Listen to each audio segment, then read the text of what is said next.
I want to direct to Drew. Thank you for the report.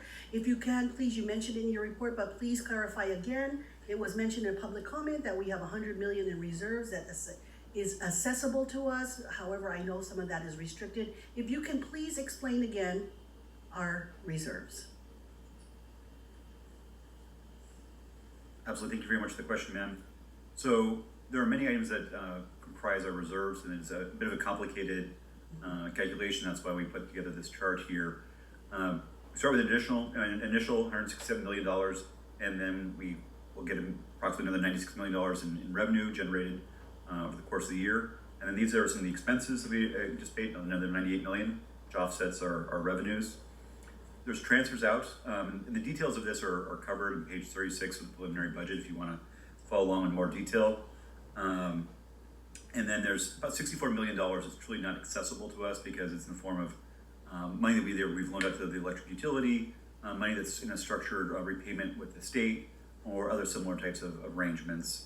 So there's about $48 million, $49 million remaining available in general fund reserves. This will get a little bit more specifically articulated as we go to fully implement our reserve policy. Under that reserve policy, we'll establish those 25%, that 35% threshold, and then reallocate any excess reserves beyond that to important initiatives like our capital improvement program and paying down our debts owed to places like CalPERS for our unfunded liabilities in order to make sure we're making the most prudent use of our funds and reducing long-term liabilities.